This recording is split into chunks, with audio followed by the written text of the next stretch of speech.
today off the dome, covering the Astrodome. Unforeseen circumstances, we were not able to be at the Astrodome. However, we're going to move on into introducing our group members. My name's Keizo. Jacob. I'm James. Jason. Abraham. All right, so the preface of the show is I have come up with 6 topics. Our panel does not know anything about what the topics are going to be that we're going to cover today.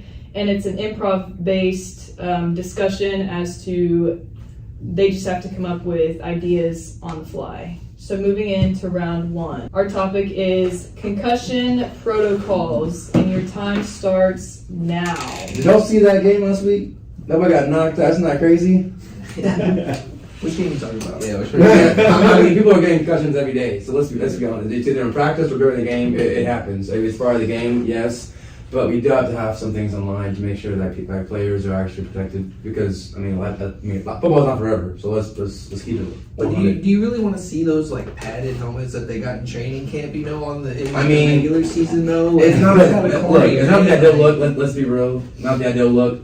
I don't like it. But hey, if it helps the players safety wise, I'm all for it. You want to see the best players play, and if they're injured, and it's important. You look at like the Brock Purdy situation, you know, like he gets a concussion in the game or whatever, and good does the protocol afterwards. Like, yeah, same as Tua. He got knocked out back-to-back weeks. They still brought it back in the game after 2 hard hits. So I think, honestly, like I said, I'm not really justifying what they're doing, but I think it also has a lot to do with a sense of urgency and the fact that, like, there's only 16 games a year. Every game counts. If there are no, red flags or any, clear sign of concussions, they might just think it's okay to throw them back in the game. Obviously, that jeopardizes them to either develop a new injury or basically to worsen the current one. Right. So I think it all has to do with the sense of urgency in terms of again, every game matters. Right. They got to make the most out of it, and if they don't see anything right away, then they're basically,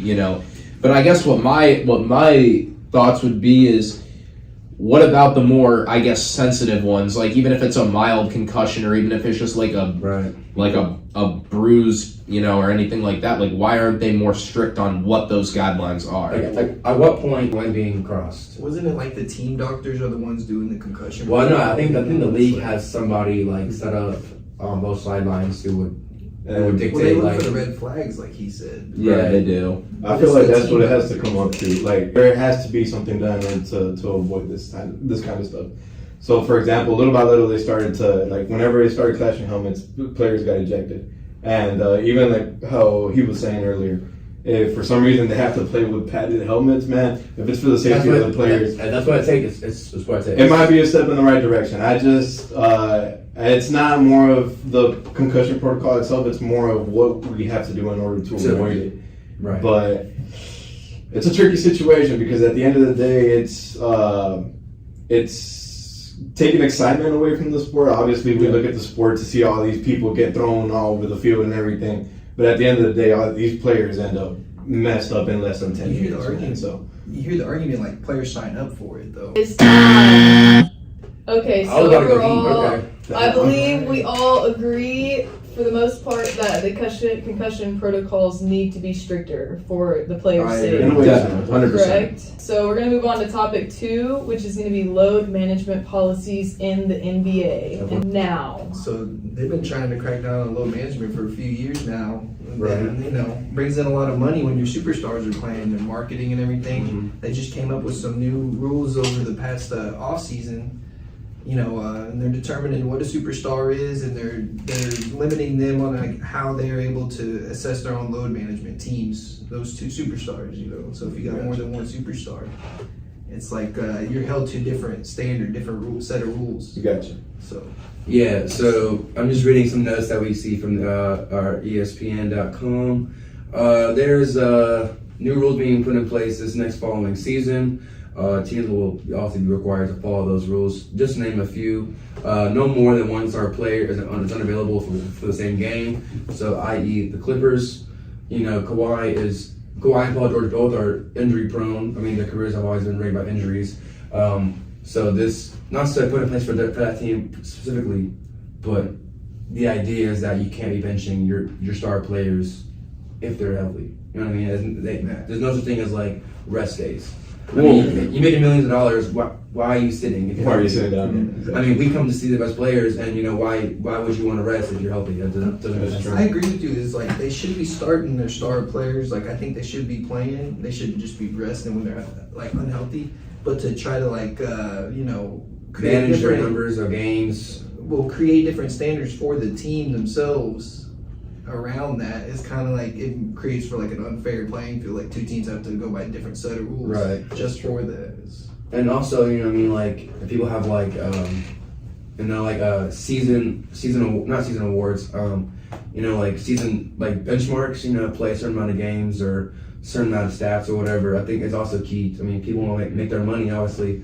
So I think having this policy in place will really like crack down on people just not wanting to play just because they don't feel like playing or they're tired. I mean, I was more just gonna bring up two things. It's like, well, what defines like a superstar? Because honestly, I don't know. Is that team appointed? Is that league appointed? Because if I were a coach and you could pick your superstars, I just pick the sixth guy off the bench and I just be like, yeah, you're not playing today. Like, but at the same time, it's like, what happens with the strategical aspect? Like, you see this across the board in all sports. Like, if they're, if you clinch a playoff spot, there's a couple games to go. Like, you're not going to jeopardize injury when they're, when they're a bigger fish to fry. So it's kind of like, why would you why would you put that guy or make that guy vulnerable? And if other teams know that, not saying that everyone thinks like this, but people might play like hardball with them and kind of like go out of the way, maybe a couple flagrant fouls here and there. Yeah, I mean, it definitely changes the game plan for the coaches aspect as well as the team. If they think you're going to be playing, then a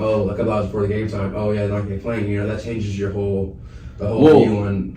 How long would you have to leave them in? Do they have to play the full game? Because you could just yank them after the first quarter and tell them that they can sit for the rest of the game.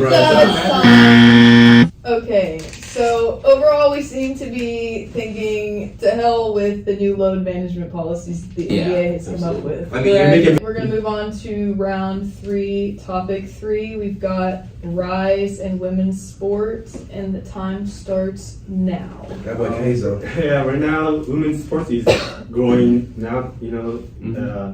For example, the Giants MLB, they named the coach Arisa Nakin. Oh yeah. Mm-hmm. Yeah. He named her as the new manager of Giants, but she couldn't be the manager, but she can be the new manager of.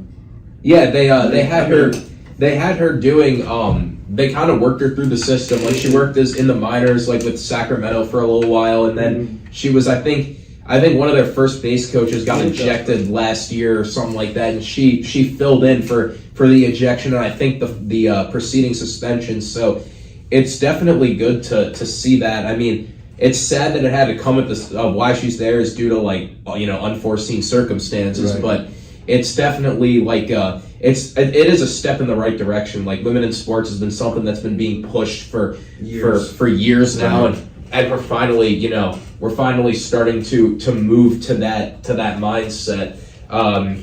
I know that also recently I'm not too good with basketball, but didn't Becky Hammond just get inducted into the Hall of Fame, and she worked with the Spurs for a little while? Yeah, on Popovich for a couple years, and then she ended up coming back to the WNBA as a coach, and she's coming back to back time with the Las Vegas Aces. Yeah, there you go. And so with WNBA, those viewerships going up, and it's been going up these past couple years. So people are now really getting into these kind of sports and really want to watch these women play. I mean, anything really. So it's nice to see that they're getting some recognition. Absolutely. I feel like at least in this year there was 2 records broken, and what's it called? I want to say that the success comes from the support from the people itself.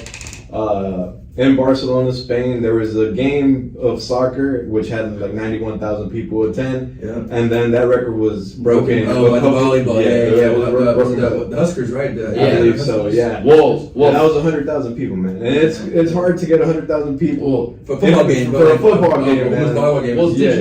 Well, also Iowa just had 55,000 show up to they put the basketball court on their football stadium, and there was almost 55,000 that showed for that. I mean, it's not nearly like those numbers, but for a women's basketball game, like that's in college, like Yeah. college Exactly, was- like, yeah. it definitely is good, trending in the right direction. And I And saw they had like a volleyball match in one of the Yeah, basketball games. They sold yeah, they that had too. 90 something. Yeah, it was the highest attendance for women's sports in history. So, but the thing that's gonna keep that moving is like, given that it's their collegiate sports events, like as basically those college students being the future that are like investing their time into those events, like they'll bring that with them as they get older, and they'll have the mindset to incorporate that more. And Glad and we're happy with the rise So, in women's yeah, sports. absolutely, All 100%. right, so round 4. That's going to be topic 4 is punishment for referees, Hot topic, and hot the topic. time starts now. Well, for me, it's the unions, man. That's the biggest problem. You can't do anything about the rest because the unions are always going to protect them. Like, Well, yeah, I thought it was nuts. I know, like at least especially if there's a baseball graphic up there, and there's our boy Angel Hernandez, probably the worst to ever do one it. of the worst. Yeah, the worst. he's awful. Like I know, Yes. I forget who told this to me, or I heard it somewhere. But it was like if you know the name of the umpire, like at the end of the game, you know they didn't do a good job. You know someone's not doing their job. And Angel Hernandez, out of everyone, he sticks out like a sore thumb. Like he's terrible. But I do know that like a couple years back, like he doesn't, given how obviously they're supposed to do the reports like on the accuracy of the strikes and balls and the the appropriate calls and everything, and I know that because of how low his accuracy is in comparison to the rest of the league, like obviously the bar, like the average is here and he's like down here. He sued the MLB for racial discrimination because he didn't get to work the All-Star game or the postseason or the World Series, and he blamed that on his race. But it's like you're terrible. Well, yeah. Well, and even like Joe West, who's like the complete opposite. He's like Southern white and stuff. Like he doesn't get the privilege. He got very little privileges to doing that stuff because he was terrible. Yeah. And so I don't know if I read that correctly. Again, this is all kind of on the fly, but I think he sued and lost again for the racial discrimination lawsuit, and I think he might have gotten terminated for losing back-to-back lawsuits. Things that I actually admire about the NFL is that, for example, if a referee makes a call, I mean, obviously the rise of technology has been helping now, but for example, if a referee makes a call, they have to say what the call was to the entire stadium and to millions of people that are watching at home. For example, there's other sports. For example, I follow the UFC a lot. They turn in these horrible scorecards, man, and they have a win bonus. So basically, you're throwing away the win bonus of a person who could have possibly gotten it. Wasn't it like a Tyson Fury fight this past weekend? Oh yeah, you wasn't like the referee. You were like, how? Yeah. If you actually see the fight, you're just like, how do you like? Yeah, exactly. How do you grade it that way? And knowing what you saw. Yeah, and they don't get punished. But at least, okay, if you're not gonna get punished, tell me why you decided that was the reason why you scored it that way, or why you took that decision. But yeah, no, see your perspective. Like a at least. situation where the NFL had to use substitute referees. Oh yeah, because of the were on lockout. strike. Yep. And, Labor disputes, yeah. And they struggled. It was like probably one of the worst periods for refereing, and so now Yeah. they have to rely on them. I'm not sure if the timeline kind of fits, but the Saints Rams championships NFC championship game a couple years ago, where they have that late no call, Yeah, that's true. a clear PI. No flags are thrown, and you're just questioning like, how is that not? And like, what happens? I mean, that changed the outcome of the game. I do think that at the end of the season, like I don't care how long you're tenured, you should be you should be given a review on how you stick out with the rest of the crowd, and you should be honestly like same with baseball. Like if you're not performing, you get sent to the minors. If you're not making those calls, you get sent down. So you practice on like calling the right calls, It's like I said at the top, though, the unions, they're like, when you go back to the NFL and the substitute refs, when they went on that strike, it fell apart, there was no structure. There's no structure. So, I mean, that has to be some level of standards. Players are getting fined left, right, and center on anything, really. And refs have all the power at the end of it all. They can really dictate who wins, who loses.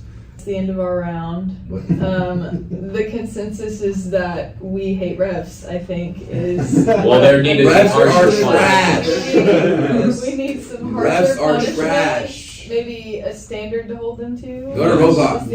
Robot. Okay, alright. Movement for teams caught cheating. Let's go, Astro. What's it called? You obviously have to decide on what the punishment is going to be for a team that got caught cheating. Obviously, whenever a player or a team gets caught cheating in the moment, they obviously either stop it or eject the player from the game or anything like that. Right. But for example, in this situation, the Astros got caught like 2-3 years after after they actually did it. That you should strip a title because, like, at the end of the day, Yeah, like of course. the memories, the video footage, that's always going to be there. Like, It's never going to go Like, away. They still had head Like- calls. They still had. well, that's what I'm saying. Like, Yeah. but I will say though that, you know, sure they took a financial hit, and I know that with COVID kind of coming in that season after they were Yeah. investigated, you know, it's kind of difficult to give an appropriate punishment. But the fact that they all just got slaps on the wrist for quite arguably like one of the worst cheating things. There's a difference between stealing signs. Like if you're at second base and you start picking stuff Yeah. up, like that's free real estate. But if you're using like technology to relay stuff Like in the center field wall. Yeah. within seconds, that's in my opinion, that is something like not everyone has those technological advantages. Like the gift of sight is different than the gift of technology. There's got to be some law laid down for that, and I think you know, suspensions had to have been given out. I think that, you know, there could have been, I mean, you know, I personally, when I first found out about this, I genuinely thought that they all should have gotten, like, suspensions or that Yeah, they should have, definitely. Well, I mean, or they at have the to very be- least, they don't get recognized as, the team can have its banner, but the players don't get, like, the Don't get rings recognized. or Well, I mean, the, did or, you really yeah. think get fired for Our Manfred it? hasn't watched his comments, but I mean, he said that he wished he wouldn't have given him immunity. Well, but that's again, but like, it's not about what you wish you hadn't done. It's that you go, like, if you had like the integrity for the game, you would go Right. back and you would say, Yeah. I messed up. It's hard to do now because like Correa's in Minnesota and I don't even know where Yeah. Marwin Gonzalez is these days. Yeah. It's like Carlos Beltran, he went in there and he's the one who implemented it. Yeah. So it's like he should take the brunt of it, right? So what about the players that just followed along with like? Well, a really, it's veteran really his like Carlos manager. Beltran? You know, I mean, Adrian Hinch really needs to And the be. hitting coach is He, the one. he needs to be more aware of what's going on and take more accountability for it, even though he didn't. But what people don't even But realize. that we all agree that there needs to be some sort of punishment, but it doesn't seem that we want them to be stripped of the title completely. It's Final round 6. Our topic is Love Ya Blue. Yes. If we had filmed this a couple days earlier, this You'd be probably like, doesn't what even is make this? the cut. This isn't even a I thing. know. This is honestly. literally this is like this morning. or last Procrastination night. does help sometimes. That's what I learned from this. Yeah. whole thing. So yeah, I think it was this morning or yesterday. It was made aware that the Tennessee Titans they wore these blue uniforms yesterday for their game, and if you don't know the backstory, they moved from Houston, the Oilers, to Tennessee. So the Tennessee Titans they have the rights to the colorway and the uniforms, all that good stuff. Yeah. But U of H, you know, they recently had a football game and they wore these colors. They wore Uh-huh. these jerseys. And there's more history for Houston than there is Tennessee. So people are always like, well, why does Tennessee have the rights to these uniforms even though they don't? There's no history behind it. And so U of H was sent a cease and desist by the NFL, basically saying that you guys can't promote these colors. You guys can't wear these colors. You know, so. To my knowledge, like, I don't know, because I know when they came out with those, I was like, I definitely need to get myself one of those, but I couldn't find them selling it. So I guess they weren't really making money. I really don't know that for a fact, but as far as I'm concerned with merchandise sales to the public, I don't know if they were making money off of that. They might have had T-shirts, but as far as the physical, any part of the uniform, jerseys, itself. you know, helmet, whatever, that I did not see getting sold. Could be wrong, but, you know. Can they really like own the colors though? I mean, as long as you So the colors is different. I know that there was a scenario like back in the 90s for the NFL when the Browns moved to Baltimore and became the Ravens. The Ravens were considered an expansion team despite the fact that they came from Cleveland. Yeah. But when the Browns came back to the NFL in 99 or 2000, before I was born, but either way, like they were given the rights to all of that old Browns historical stuff. What I'm confused about is why the Titans didn't do the same thing. Like, I don't know why. Like they should have started as an expansion, or they should have surrendered their rights to that stuff. I mean, it's technically at the owner's discretion. I feel like the root of the problem came from what he said. He said it means more to the people of Houston than to the people of Tennessee. Without that background, I'm pretty sure the Tennessee Titans wouldn't have landed that lawsuit in the first place, man. If it wasn't for the background, they just would have avoided it. And at the end of the day, it's just colors, in my opinion. Yeah, I mean, how many teams? I mean, granted, no one maybe uses these specific color schemes together, but how many teams use powder blue? Yeah, exactly. The Chargers wear that on an everyday basis, like on almost a weekly basis sometimes. It's a fun league, Yeah, that's what I'm saying. Okay, that's the end of round 6. The team is obviously in the wrong for having copywriting colors. Okay. All right, so that was our final round. Wow. Okay, round 6 is over. That concludes this episode of Off the Dome podcast. Thank you for watching. And stay tuned for our next episode coming to you from none other than the Alamo Dome.